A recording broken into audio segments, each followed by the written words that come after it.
welcome to the Holistic Diabetes Solutions Summit, the first of its kind ever. And it's so exciting because we've had a chance to talk, and I really love the things that Maggie's up to because she's looking not at one area of the body or the immune system, but all areas. And her areas in the specialty of functional medicine as a nurse practitioner.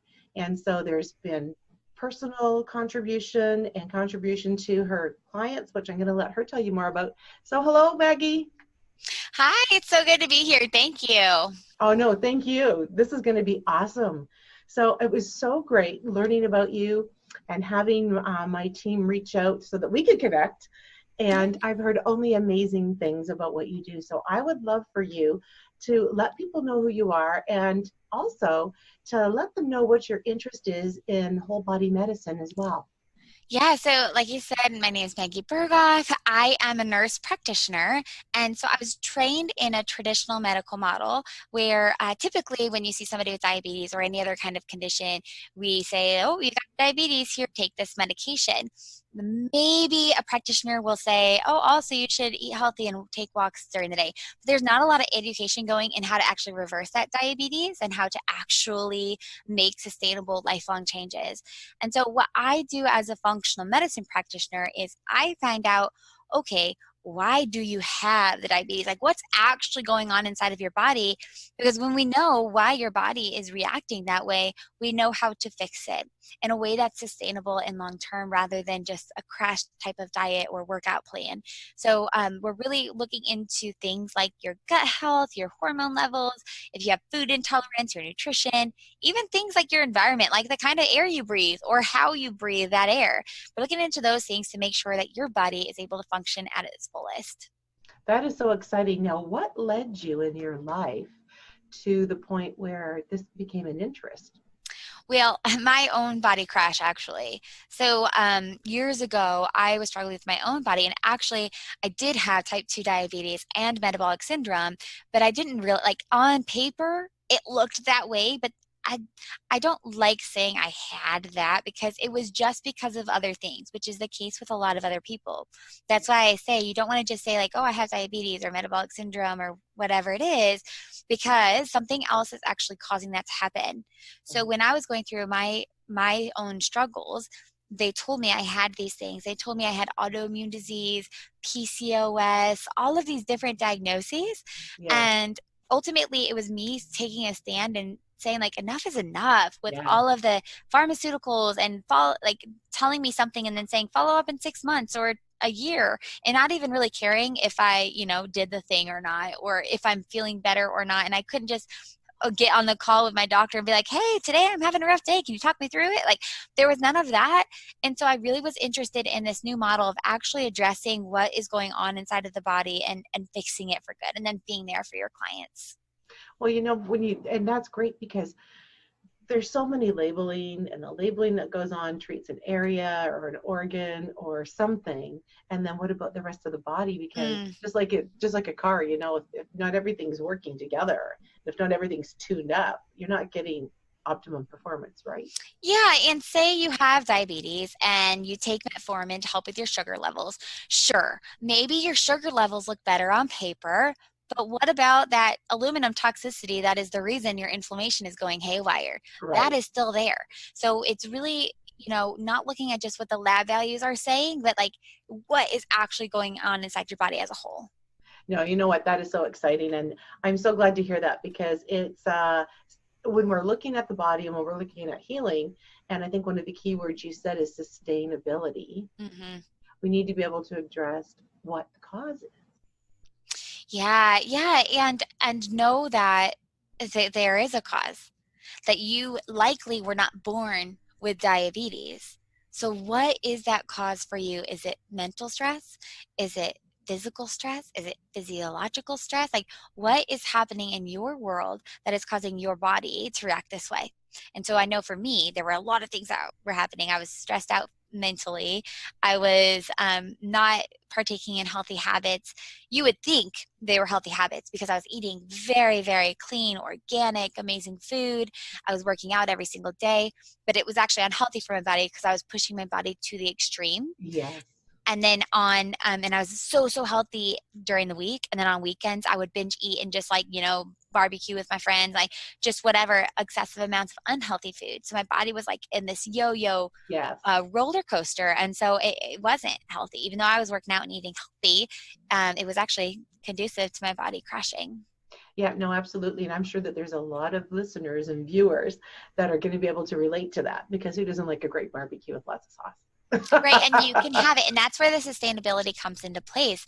You can enjoy those things. Once your body is rebalanced, you can have those things here and there, and it shouldn't make a huge difference because your body should be able to compensate from certain stressors like that here and there. Well, and our body's natural desire is balance anyway. Mm, That's what it strives exactly. for. So we need to support it in doing that. And interestingly enough, the statistics in diabetes with the current way that we're treating that from the traditional model is really, heightening and leading to all-time highs of the complications and the Hmm. nagging symptoms, as we've talked about. So it's really time for a movement. It's really time for that change with integrative, Yeah. functional, and holistic medicine.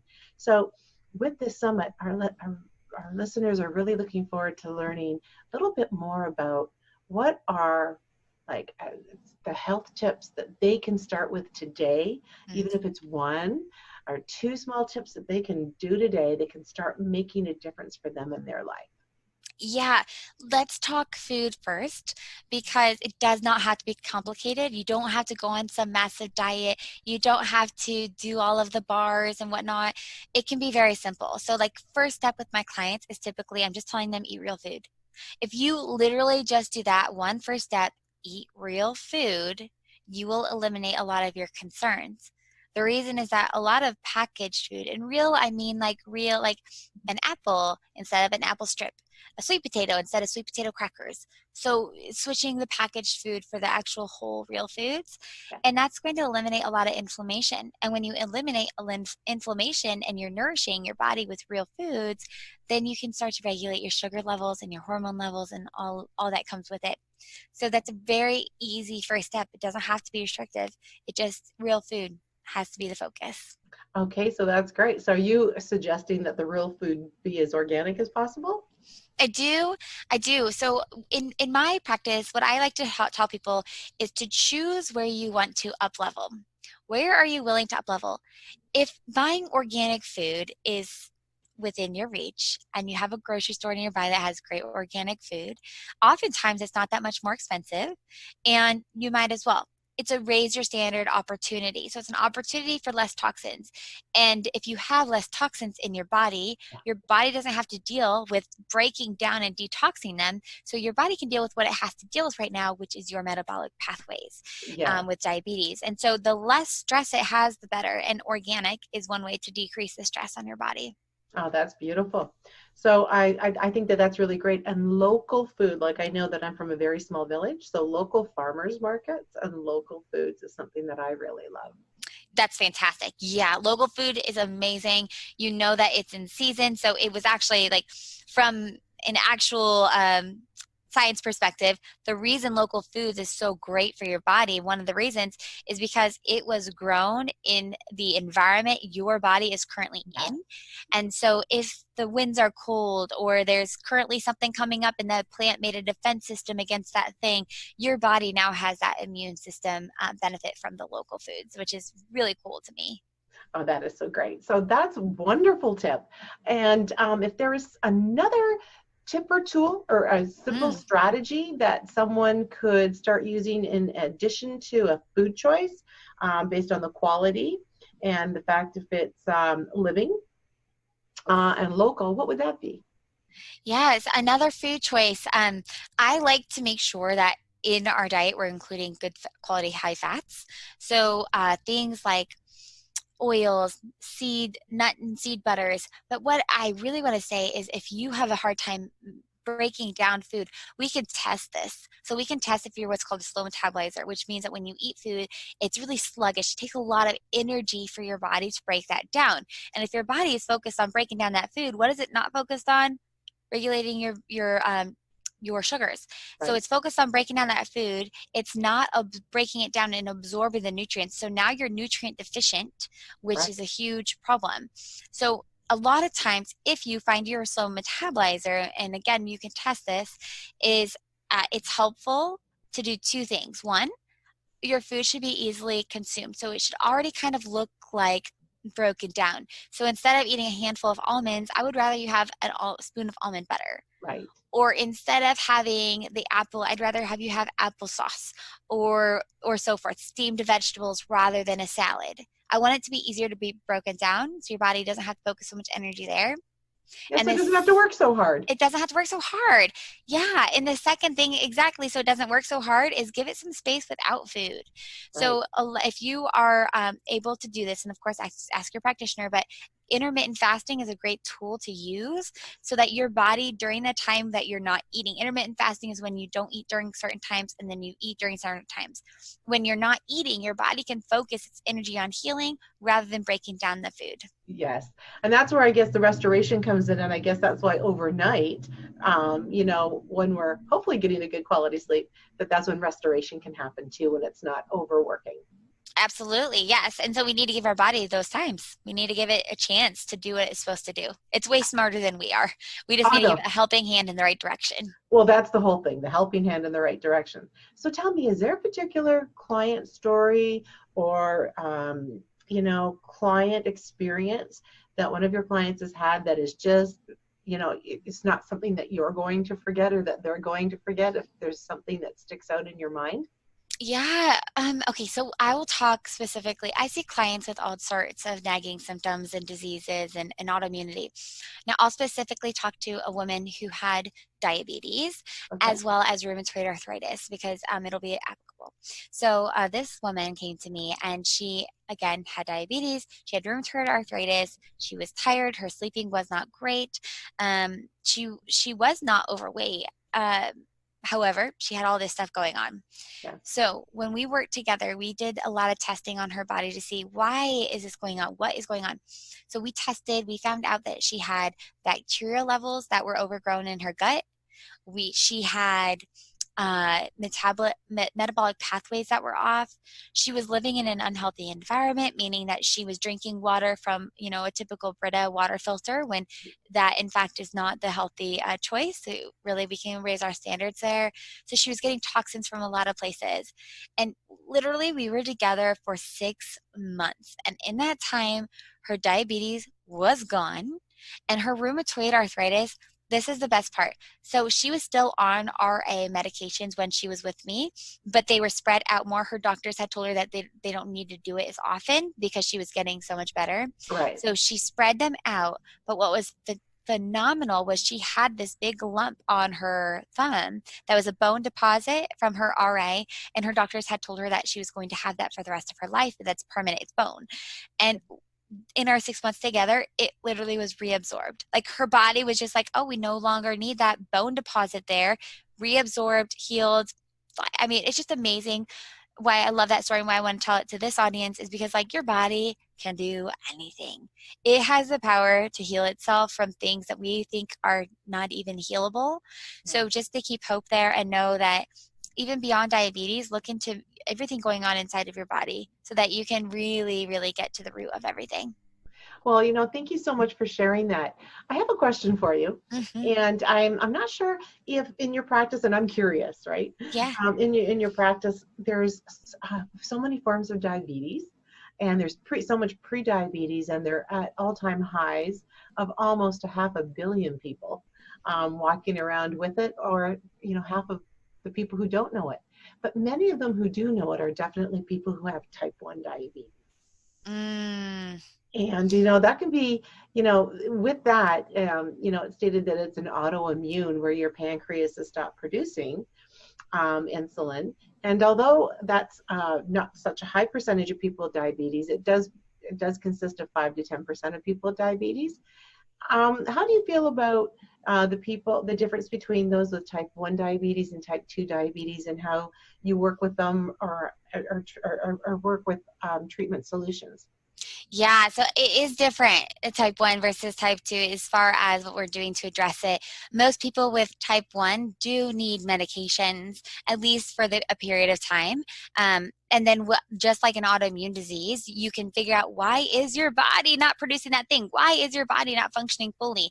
So we can still look into things and help to reverse it.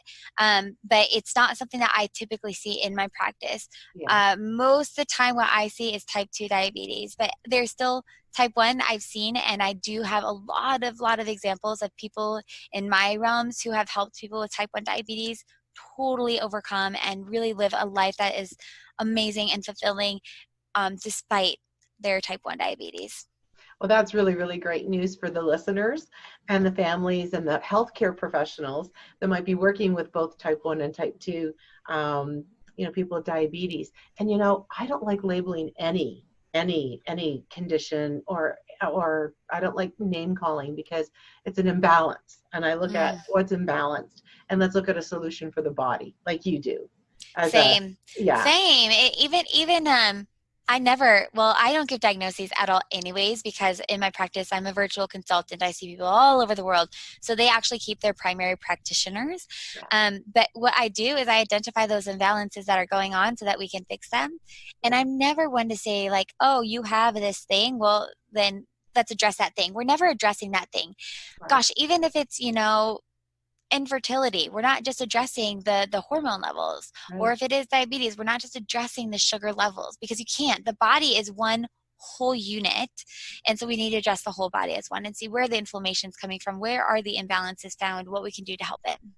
That is really amazing. And I know we spoke just a little bit earlier about addressing the physical things like our environment, maybe some of the products that we're using that are not food related, and some that are, and of course, food related. And then I think you also mentioned about the mind and the Mm. emotions. So, and maybe you could talk about that for just a minute. Yeah, so from like a physical environment standpoint, we talked a little bit about food, but again, what I said earlier, right? Where can you raise your standards? And so some of that may be the toxins in your environment. For example, if you're a woman, the makeup you're wearing. Or if you're a man, the lotion or the soap that you're putting on in the shower.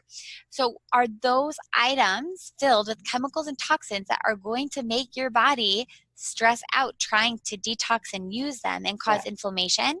Because if yes, it's totally unnecessary. That's an easy swap. There are so many products on the market that are non-toxic. Right. Just get one of them. Next time you're even like dish soap runs out, swap that dish soap out, that toxic dish soap out with an organic, non-toxic one, because it's going to help your body in the long term tremendously. So it can be really simple to do these swaps.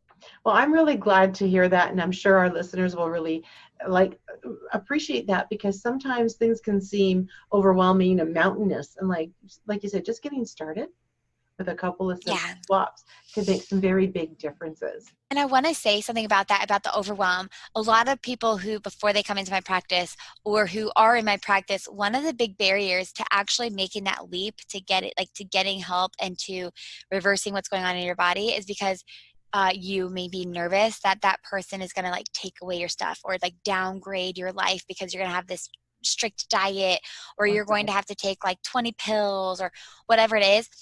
Don't let that be in the way. I have had clients who sign on with me who literally tell me like, listen, I'm going to be your worst client yet because I am not changing this and that. I'm not willing to do this and that. And I'm like, all right, let's see what we got. Let's see what we can do. And even making just a few changes is going to help your body out and it's going to get you results. So literally you get to choose. You get to choose, okay, do I want to make that swap for that dish soap? Sure, no big deal. Okay, do I want to make that swap with like this food item instead of this food item? Sure, no big deal. You get to decide, and it becomes really easy. It's not a huge overhaul when you do it with that mindset. Well, you know what? That's really great to hear. So, if there's any last words that you'd like to share with our audience as we come to a close, what would that be? Oh gosh, I think the best thing to know if as you're listening to this summit is just, with all the information out there, pick a few things that you want to work on first. Information overload is something that a lot of people struggle with. So pick a few things, commit to a new habit, keep hope that you are absolutely going to reverse this diabetes. You're absolutely able to lose that weight, feel better, get those sugars down, whatever it is that you want, whether it's energy with your kids or to perform better at work, whatever it is, you can have that. So just, I think keeping hopefulness is going to go a long way with your healing journey. Well, you know what? Thank you so much for that. And I can't agree with you more because, it's really about inspiration, empowerment, and hope. I absolutely agree with you. Yeah. So how can people find you? Maggie, where can people find you? Of course, we're going to have you on our website with our summit, and that's going to be great. But if people want to reach you, how can they reach you? Well, my website is maggieberghoff.com. So you can definitely reach me over there. There's a contact page, send me a message. And I'm also on Instagram at Maggie_Berghoff. Oh, that's really great. I want to thank you so much. That's great. And you know what? This summit has been amazing. We have amazing speakers, amazing healthcare professionals from around the world. And I'm so glad that you've decided to join us. Thanks so much for having me. Thank you.